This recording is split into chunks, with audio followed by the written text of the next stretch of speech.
Nowadays, some RC pilots are accused of bringing fishing poles out to the flying field, and of course I'm talking about the FM antennas. Well, instead of bringing a fishing pole, I'm telling you to bring fishing line. This stuff is called Spiderwire, and they make a lot of different versions of this.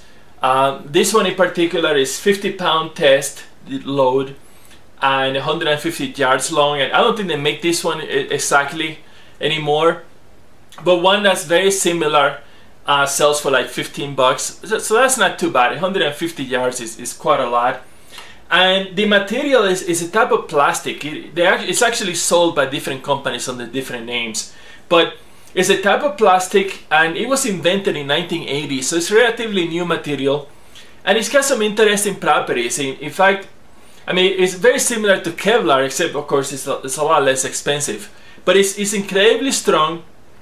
By weight, it's about 10 times stronger than steel and about 50% stronger than Kevlar, so that's pretty good.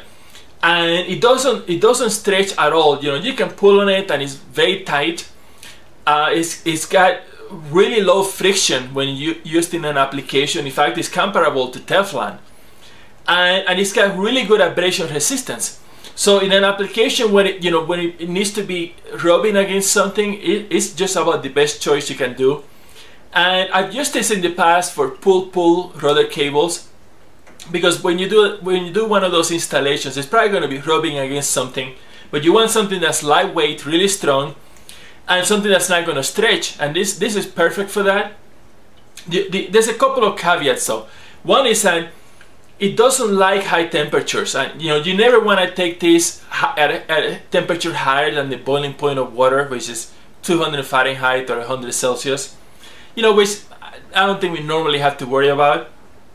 But the other thing is that if you have it under a constant load, and again, I don't think a pull cable qualifies as that. There's a very small load, but I think it's a perfect choice for like bracing a fuselage, and in that case it might be a constant load, if you have it tightly wrapped. So when it's in a constant load, this material will slowly stretch, and how much it stretches, it totally depends on the situation. The higher the temperature, the more it's going to stretch. So after you go flying, you may notice that it's a little bit loose. So the only thing with that is that you need to keep an eye on it, and if it looks like it's loose, you may need to either replace it or retighten it somehow. Given how slippery the material is, you need to be careful which knot you tie, because most knots will just come loose. So the only knot that's recommended is called the triple fisherman's knot, and I'm attaching a link to a video that shows you how to tie one of those. But the stuff is inexpensive, it's non-toxic, and very lightweight, very strong. And if you try it and you find an application for it, let me know.